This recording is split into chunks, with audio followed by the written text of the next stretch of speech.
Padang, orang Jawa, orang Sumatera, orang mana berat cari makan di sini. Boleh. Tapi karena kita negara NKRI, kita semua bersaudara, tetapi bantu juga memikirkan untuk melakukan penataan. Ini macet, Pak. Tapi pada ujungnya begini Pak, saya tegas nih ya. Terserah saya mau dipukulin di sini juga nggak apa-apa. Kalau nggak nurut, saya bongkar semua. Percaya sama saya. Bapak lihat di kepadian tuh. Anak kira pedagang, oh gambar ini bagus ini. Kotak ini gambar ini. Jodoh. Celok sambal pepe. Celok sambal pepe. Iya. Kan yang ada peluk. Hah? Para siapa yang ngomong kene? Kita sama siapa kan? Wah, kamu jangan terus tutup dari kan. Premen kan keamanan kian. Mbok keamanan siapa? Hah? Kok ada minuman kon? Hah? Ya, bentar. Bentar Kak. Wis salah, dijago maning. Ampun. Emang kamu dua tato kun hebat tuh. Punten kita. Nah, Coba sih aja mau kono. Nggih, boleh. Minum nih kan itu. Coba sih, izin coba panding. Sira mun arep lamun iki duduk tanah pemerintah, arep kok enggak sok bae. Wong iki tempat-tempat pemerintah.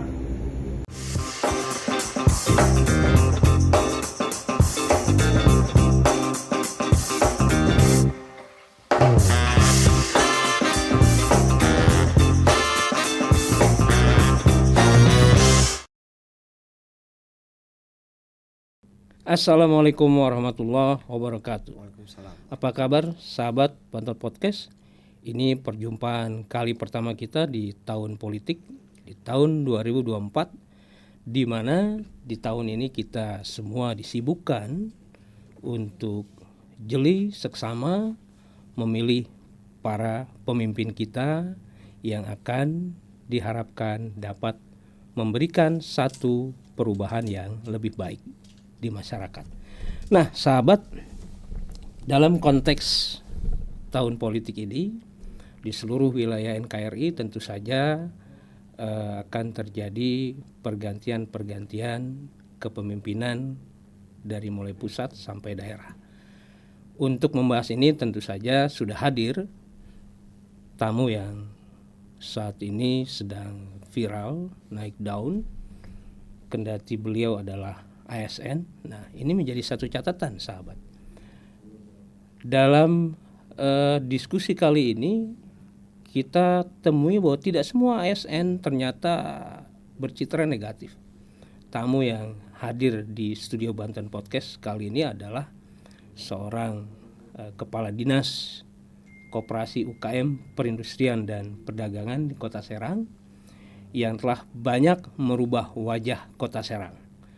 Nah, tentu saja di sini juga ada satu harapan bahwa beliau mudah-mudahan berkenan untuk menjadi wali Kota Serang ke depan karena kiprahnya ternyata memang banyak diakui oleh masyarakat. Sahabat, sudah hadir Pak Wahyu Nur Jamil, STP MSI. Ya. Apa kabar? Kaji? Alhamdulillah sehat. Nah, sebelum podcast ini dilakukan, ada sedikit survei yang kita coba telusuri terhadap Kak Haji Wahyu ini. Ternyata beliau terkenal gesit, tegas, kemudian inovatif, dalam bahasa yang propagandis mungkin lebih satset. Dan satset ini udah lebih dulu dipakai oleh Dinas Indak Kota Serang ya. Itu sebagai tagline dinas pada saat Kota Serang Fair tahun lalu kita meluncing sistem aplikasi terpadu Serang Ekonomi Tangguh gitu. Kayaknya Ganjar niru-niru nih. Ya itu kan apa ya? Sebetulnya bahasa biasa yang mencirikan bahwa kita harus bergerak cepat dan juga kita harus bisa bergerak untuk kemanfaatan yang lebih bagus lagi gitu. Jadi cepat tapi tetap dengan hasil yang maksimal gitu. Nah, Kak Haji, saya ingin langsung masuk ke persoalan. Masyarakat sekarang melihat begitu apik ya penataan di Kota Serang lewat Dinas Indak, diantaranya Pasar Lama yang sekarang kelihatan lebih resik, lebih teratur, lebih ramai. Ini sengaja sebagai sebuah portofolio atau tabungan untuk persoalan pencalonan kah? Oh, enggak. Jadi gini, Pasar Lama itu Kota Serang. Nah, Kota Serang itu perlu ada sebuah tempat yang ikonik gitu. Jadi kalau dulu di gedung perpustakaan saya merubah wajah gedung Juang. Nah, maka di Indakop ini kita perlu membuat satu tempat yang ikonik yang menjadi tujuan bagi masyarakat Kota Serang maupun masyarakat luar. Karena bagaimanapun Kota Serang ini kan hampir dibilang bahwa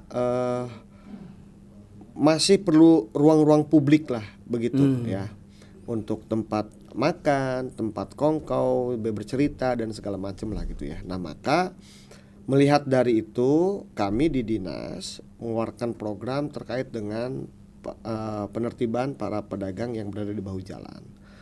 Nah, kami tempatkan seperti itu sebetulnya manfaatnya bukan hanya lagi itu menjadi tempat tujuan wisata, tapi bagaimana kita menaikkan harkat martabat para pedagang gitu. Itu tingkat kesulitannya luar biasa loh. Ya, kami hampir 7 bulan meyakinkan, mengedukasi, pernah gagal gitu ya, pernah pindah dan gagal gitu ya, dan juga ada juga uang pribadi yang keluar gitu. Bagaimana kita sampai pernah kita ditungguin orang mau dipukulin gitu ya. Tapi ya itu tantangan lah, itu tantangan. Itu cerita tentang premanismenya gimana Kak? Gini, mereka itu dulu kan berdagang, hampir setiap malam itu kan ada pungutan-pungutan liar. Nah, ketika mereka dipindahkan dan dikelola oleh dinas, maka ada beberapa hal yang memang hilang pendapatan gitu. Nah, maka hal itu yang mengakibatkan beberapa teman-teman mungkin yang tidak yang merasa kehilangan itu melakukan perlawanan gitu. Ya, tapi itulah dinamikanya sebetulnya. Ya, kita harus tetap tegas, kita harus tetap konsisten bahwa pedagang itu adalah warga kita, masyarakat kita. Kita perlu lindungi mereka dari hal-hal yang bersifat pungutan liar. Karena bagaimana mereka mau meningkat ekonominya? Bagaimana mereka mau sejahtera keluarganya? Kalau mereka sendiri pendapatannya itu habis oleh pungli gitu. Nah, Haji, selain pasar, problematika Kota Serang ini luar biasa banyak, Haji. Ya, betul. Apalagi yang Haji lihat dan gagasan apa yang? Sebetulnya begini, Kota Serang kan tidak terlalu besar, 6 kecamatan. Maka dengan jumlah penduduk 700.000 sekian, maka yang perlu kita lakukan adalah bagaimana meningkatkan kreativitas termasuk dari masyarakatnya gitu. Makanya saya lebih tertarik bagaimana membangun ekonomi kreatif dari masyarakat Kota Serang. Sejarah membuktikan bahwa para pelaku UKM itu menjadi tulang punggung sampai hari ini pun, bahwa pelaku UKM itu adalah penyumbang PDB gitu ya. PDB di Kota Serang. Di Kota Serang maupun di Indonesia gitu. Kalau di Kota Serang berapa persen ya? Nanti datanya khawatir saya salah menyebutkan karena terkait dengan data. Nanti datanya bisa kita soundingkan berapa sumbangan PDB-nya. Nah, selain itu juga kita tuh punya segala-galanya. Budaya kita kuat, kuliner kita luar biasa, gitu ya. Keramahan masyarakatnya juga ada, luar biasa, begitu ya. Kenapa kita tidak mengkolaborasikan itu menjadi sebuah image kota, gitu? Kalaulah misalkan Ambon itu mendapatkan predikat kota kreatif sebagai kota musik, gitu ya. Kenapa kita tidak bisa melakukan hal yang sama dengan tema yang berbeda gitu. Maka subsistem ini harus kita bangkitkan. Kita harus fokus dalam membangun gitu ya bagaimana kita kuatkan subsistem itu menjadi sebuah satu kesatuan. Nah, oleh karena itu saya melihatnya Kota Serang ini perlu fokus dalam menata mau kemana arahnya. Nah arahnya mau kemana nih, Nah, Kak Haji? Ya kalau saya berpikiran ya tadi itu, bagaimana Kota Serang itu menjadi kota kreatif yang nanti itu akan diakui oleh UNESCO, gitu. Tidak banyak kota kabupaten yang itu diakui oleh UNESCO sebagai kota kreatif. Hanya ada Bandung, Jakarta sebagai kota literasi, Ambon sebagai kota musik, gitu ya. Nah, Kota Serang ini kan punya. Kenapa nggak kita angkat? Sejauh mana pemahaman persepsi kreatif yang dimaksud oleh Kak Haji ini mampu dipahami juga oleh birokrasi? Sebetulnya ada 5 variabel. Kalau tidak salah saya baca itu saya membaca buku putih diberi oleh teman Kang Andi Suhud. Jadi ada pemerintah, ada media, ada pelaku usaha, ada juga kampus, dan ada juga lembaga-lembaga keuangan, gitu. Nah, pemerintah sekarang dia tidak bisa lagi terlalu birokrat gitu, ya. Lompatan-lompatan sekarang ini teknologi gitu ya. Ini sudah jauh.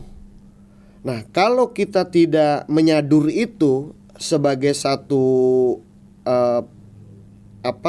sistem di kita ya, maka akan terus tertinggal kita ini gitu. Nah, maka yang harus kita lakukan adalah kita membuat perencanaannya dalam 5 tahun ke depan. Untuk menjadi kota kreatif itu, pemerintah harus apa? Pertama ya, di tahun pertama kita membentuk komunitas, baik itu yang diisi dari pemerintah, pelaku usaha, perbankan, kampus melalui risetnya gitu ya. Tahun kedua kita harus melakukan apa? Tahun ketiga sampai tahun kelima mereka Kota Serang diakui sebagai kota kreatif gitu. Nah, dalam hal ini pemerintah memegang peranan penting. Bagaimana program termasuk anggaran itu dijabarkan dalam program kegiatan yang mengacu kepada itu. Apa yang diacu? 1, budayanya kita mau menaikkan seperti apa? Kulinernya kita mau menaikkan seperti apa? Gitu ya. Terus para pelaku UKM-nya kita mau bagaimana? Anak-anak ekonomi kreatif harus seperti apa? Gitu, supaya itu menjadi satu kesatuan. Gitu. Nah, bahwa PR-nya banyak gitu ya. Bukan berarti kita meninggalkan itu, tetapi harus ada tujuan yang fokus yang perlu kita capai gitu. Nah, maka pemerintah harus mau merubah diri. Ini perlu kepemimpinan yang tangguh loh Kak Haji. Tangguh, tegas, konsisten, dan dia tahu apa yang akan dicapai. Nah, dengan krisis kepemimpinan yang ada sekarang, bagaimana Kak Haji melihat peluang itu? Ya sebetulnya begini, banyak orang-orang pintar, banyak orang-orang baik di luar sana yang mungkin itu mau membangun Kota Serang walaupun dia tidak berada di birokrat gitu. Nah, ini kan sebetulnya menjadi seperti puzzle ya. Ini kan harus kita ambil nih supaya melengkapi gitu. Nah, bahwa misalkan krisis kepemimpinan, nah dalam hal apa krisis kepemimpinannya gitu. Mungkin dari awal tidak terset up dengan baik. Nah, di pemerintah itu kan ada visi. Visi itu tidak bolehlah terlalu luas, mewujudkan begini. Kita tegas aja. Kota Serang akan seperti apa di 5 tahun ke depan. Seandainya gitu. Kak Haji menjadi wali kota Serang, apa prioritas pertama yang akan ditangani? Yang pertama tentu terkait dengan infrastruktur nih, banjir nih. Kota Serang ini kan 1 jam itu kan banjir, maka lingkungan ini harus kita tata bener nih gitu ya. Karena bukan apa-apa. Saya melihatnya ini menjadi satu masalah penting. Dimulai dari mana Kak Haji untuk menata supaya tidak banjir? Kita perlu tahu kan banjir itu kan urusannya dari hulu ke hilir ya. Sekarang banyak sempadan-sempadan sungai yang diisi oleh bangunan. Gitu. Bagaimana endapan-endapan lumpur itu yang semakin hari semakin tinggi tidak terangkut ya. Dan luas sungainya, luas kalinya itu semakin menyempit. Itu bisa ditertibkan. Harus ditertibkan. Gitu. Kalau kita melihat kejadian kita pernah banjir beberapa tahun yang lalu itu, saya melihat di Pekarungan gitu ya, itu kan ada di sempadan sungai itu yang isinya bangunan. Kita tertibkan itu ya, kita berikan ganti rugi kepada pemilik lahan gitu ya. Maka kita tata sungai itu dari mulai sempadannya itu harus clean. Yang kedua, kita tingkatkan ekonomi masyarakat Kota Serang. Dengan cara apa? Kita buatkan program yang betul-betul mendasar. Dari mana diawalinya? Dari para pelaku UMKM. Kita gampang bicara yang besar. Korporat dia sudah punya tempatnya sendiri. Tapi para pelaku UMKM gitu ya, kadang dia tertatih-tatih. Dan kebiasaan pemerintah itu adalah mereka tumbuh baru kita rangkul. Gitu. Yang ketiga adalah masalah pendidikan. Ya, pendidikan ini itu sebagai dasar orang itu kreatif. Maka saya melihat waktu kemarin saya di Kepala Dinas Perpustakaan, ada sisi pendidikan yang formal yang harus kita bangun, tapi ada sisi pendidikan yang informal yang harus kita bangun. Dari mana tempatnya? Perpustakaan. Tingkatkan minat baca mereka, gitu ya, supaya mereka bisa berkreasi, gitu. Tidak tok mereka hanya duduk di bangku sekolah, selesai jam selesai.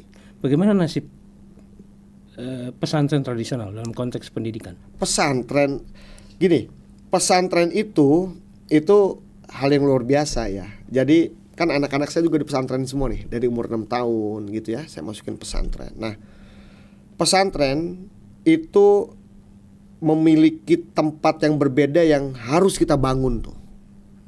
Ya, maka jangan anggap bahwa pesantren itu menjadi pilihan kedua untuk pendidikan, gitu. Pesantren itu sama dengan sekolah-sekolah yang lain. Disitulah awal mulanya ada keadaban dan keakhlakan. Gampang pinter, kalau tanpa adab tanpa akhlak sama saja bohong gitu ya. Maka pesantren ini kita tumbuhkan, kita kelola dengan baik gitu kan, dan kita sambungkan gitu.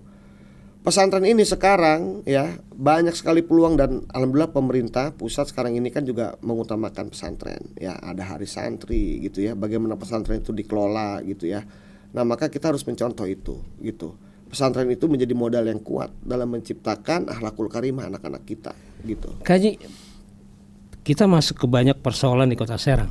Salah satu yang juga krusial adalah persoalan perilaku gratifikasi di pelayanan publik.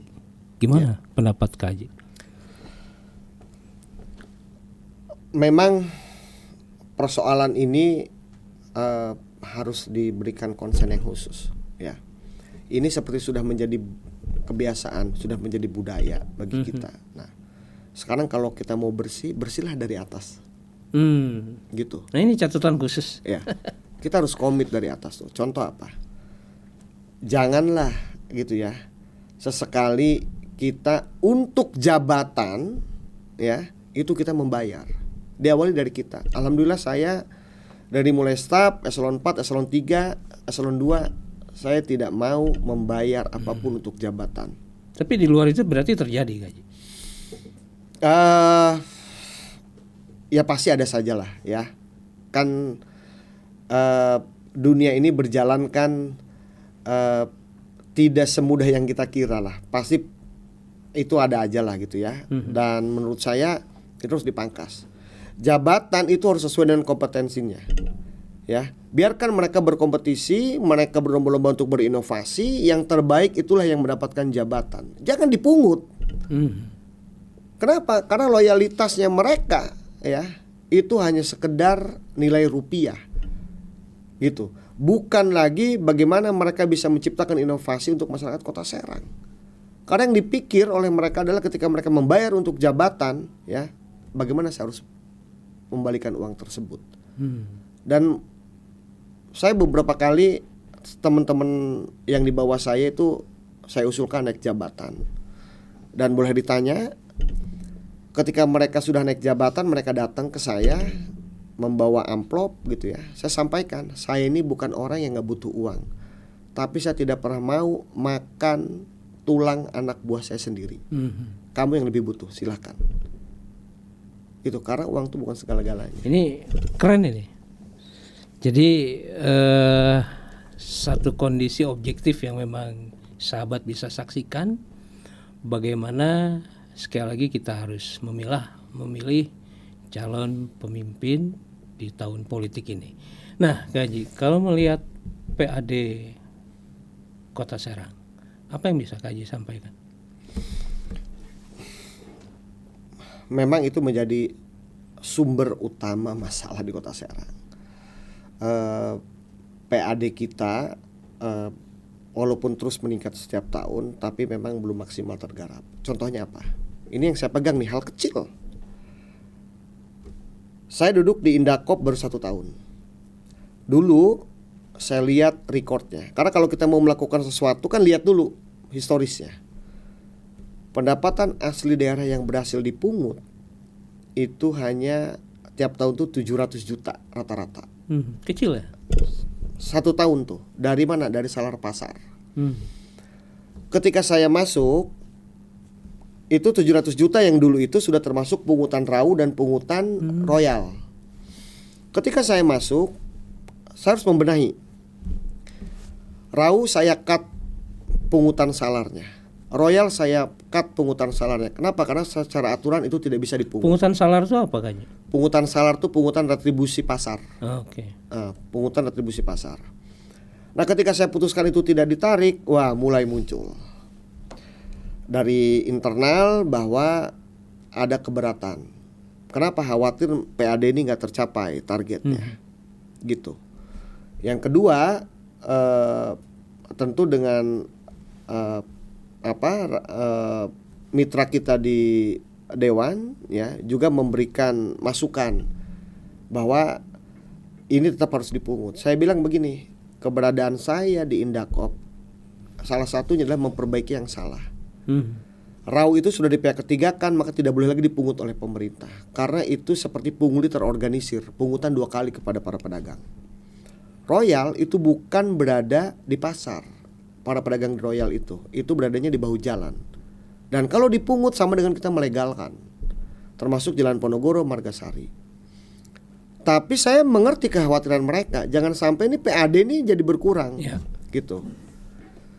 Maka kami membuat sebuah sistem. Yang pertama, kita memungut sekarang sudah lagi rata-rata tidak lagi memungut cash, tapi kita menggunakan aplikasi atau sistem MPOS. Jadi pakai barcode. Kenapa? Untuk menghindari kebocoran. Yang kedua, kita tegas dalam memungut. Kalau orang itu harus dipungut, pungut. Tidak ada alasan dia tidak membayar karena dia sudah menikmati fasilitas pemerintah. Yang ketiga, kita perluas pungutan itu. Dari mana? Barang milik sewa daerah yang sudah lama tidak dipungut. Bayangkan ada satu tempat yang 1,5 tahun itu tidak membayar ke pemerintah daerah. Gitu. Hasilnya 1 tahun kita bekerja itu kenaikannya 3 kali lipat lebih. Yang biasa 700 juta itu mencapai sekarang 2,5 dalam 1 tahun. Artinya apa? Potensi PAD kita banyak yang belum tergarap. Apakah mungkin ada kebocoran? Mungkin. Karena ketika saya masuk 9 orang saya pecat. Kenapa? Kalau Anda mau bekerja dengan baik bareng-bareng, tapi kalau Anda tidak bisa bekerja dengan baik sesuai dengan sistem yang kami terapkan, keluar. Kenapa? Karena akan menjadi beban, gitu. Oleh karena itu, saya meyakini bahwa PAD kita banyak yang masih belum tergali, gitu. Bisa dari kebocoran, bisa dari perluasan objek, gitu kan. Nah, maka ini harus melalui kajian yang tepat, gitu. Bagaimana yang itu sesuai dengan haknya, betul-betul adil, gitu. Nah, Kak Haji, ketegasan, inovasi, kemudian kepemimpinan yang ada dalam perjalanan Kak Haji sebagai seorang ASN, kepala dinas saat ini, itu menjadi beban lingkungan atau justru menjadi motivasi semangat perubahan bagi yang lain? Alhamdulillah kalau teman-teman, saya ingat ada namanya Mas Fahmi, dia petugas salar. Mas Agus, dia petugas salar yang narikin pungutan retribusi. Saya tanya, kalian capek nggak? Capek Pak, tapi seneng. Karena sekarang kita dilibatkan.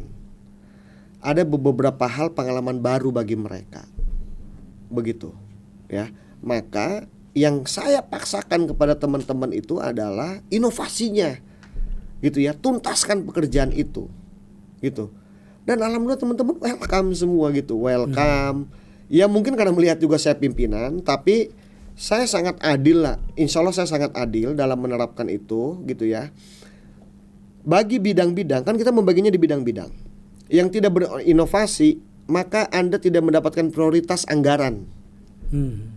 Tapi bagi bidang yang dia siap untuk berinovasi dan ada wujud program kegiatan, itulah yang mendapatkan anggaran. Nah, kembali ke persoalan visi kepemimpinan Pak Haji Wahyu. Bagaimana dengan toleransi di Kota Serang, dan bagaimana kalau ada agama lain yang ingin mendirikan rumah ibadah di Kota Serang? Apakah ini menjadi kebijakan yang mendapat perhatian serius? Kalau itu kan aturannya sudah ada, gitu kan. Setiap ada pendirian rumah ibadah itu kan sudah ada aturannya dari pemerintah pusat. Ya kita ikuti aja aturannya, gitu. Nggak usah lagi kita begana begini begitu, ikuti saja aturannya. Kalau memang itu layak, kenapa? Enggak. Edukasi di masyarakat itu penting, bahwa keragaman itu sunatullah, gitu. Perbedaan itu sunatullah, gitu. Kalau kita melihat perjalanan Rasulullah, kita mau siapa lagi contohnya? Pasti Rasulullah, gitu ya. Bagaimana ketika di Madinah itu juga banyak kok yang tidak beragama Islam, tapi welcome aja kok, biasa saja. Maka adil sebetulnya begini, toleransi ya, keberagaman gitu ya, itu akan tercipta ketika keadilan itu betul-betul diterapkan.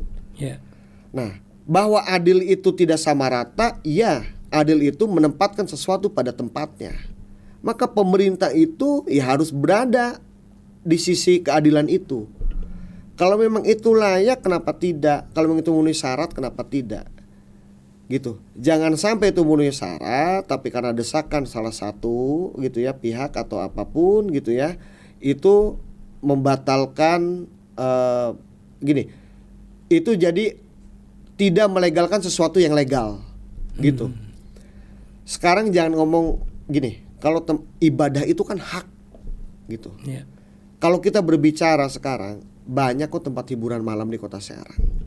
Oh, sudah banyak aja. Gitu. Legal atau ilegal? Ya Allahu alam, mungkin dia menyalahi peraturan perizinannya, gitu ya. Karena saya belum melihat sesuatu berkasnya atau bagaimana gitu ya. Tapi ada bagian dari masyarakat yang memang akhirnya dia, oh ya sudahlah, gitu. Nah, kenapa sesuatu yang salah itu tidak kita hentikan? Kan begitu.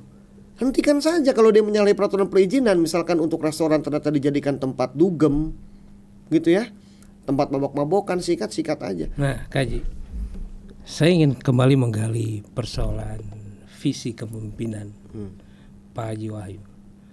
Bagaimana Kaji melihat fenomena keluarga gerobak, kemudian pengemis yang semakin banyak di sudut-sudut jalan di Kota Serang? Ya memang begini Pak,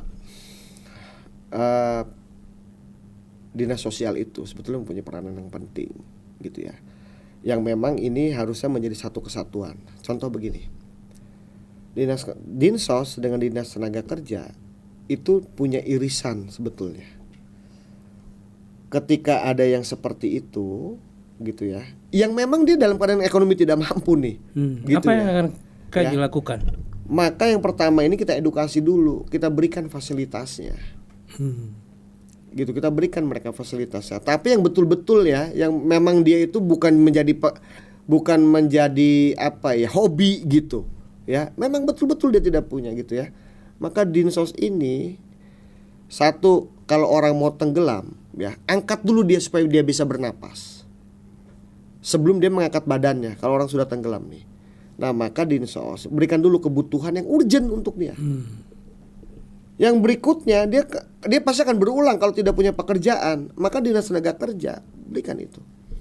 Apakah Dinas Koperasi UKM juga tidak bisa berbuat? Bisa. latih mereka kalau memang Iya. dia tidak bisa bekerja di pekerjaan yang formal, yang di informal gitu. Nah, tinggal sekarang kita harus pilih nih, bedakan mana yang betul-betul kondisinya seperti itu, mana yang tidak. Kan jangan sampai kita salah sasaran. Nah, untuk melakukan itu nggak bisa satu dinas sendiri, semua beririsan. Maka kenapa saya lebih konsen di dinas itu dalam setiap perencanaan, saya urut satu-satu. Kenapa? Mana kegiatan seremonial, keluarin. Mana kegiatan yang ini berulang, keluarin. Kenapa? Supaya kita tahu bisa menjawab permasalahan itu. Nah, sahabat, kita sudah mengelaborasi banyak bagaimana kapasitas, kapabilitas intelektual, bahkan moralitas dari Pak Haji Wahyu Nur Jamil. Sekarang kita pada sesi terakhir ingin menanyakan hal yang krusial. Jawabannya cuma boleh ya atau tidak. Ya. Apakah Haji bersedia maju menjadi calon wali kota Serang di periode 2024-2029? Ini yang pertama, saya masih terikat pada status saya sebagai ASN. Yang kedua, biarkan ini mengalir, berikan yang terbaik dulu terhadap kewajiban yang dimiliki oleh saya dari tupoksi saya. Gitu. Nanti kita harus percaya bahwa semesta alam ini ada yang mengatur. Gitu ya. Dan yang membuat skenario terbaik adalah Allah SWT. Itulah terbaik, sebaik-baiknya skenario. Biarkan itu mengalir saja. Tapi ketika itu dibutuhkan, saya siap untuk memimpin Kota Serang. Nah, ini yang mengembirakan. Jadi catatan penting dari sesi diskusi Banten Podcast kali ini yang perlu kita garis bawahi adalah bersih-bersih mesti dilakukan dari atas, dan kita doakan semoga Pak Haji Wahyu Nur Jamil menjadi salah satu calon yang akan maju dan melakukan perubahan lebih baik untuk Kota Serang. Assalamualaikum warahmatullahi wabarakatuh. Waalaikumsalam warahmatullahi wabarakatuh.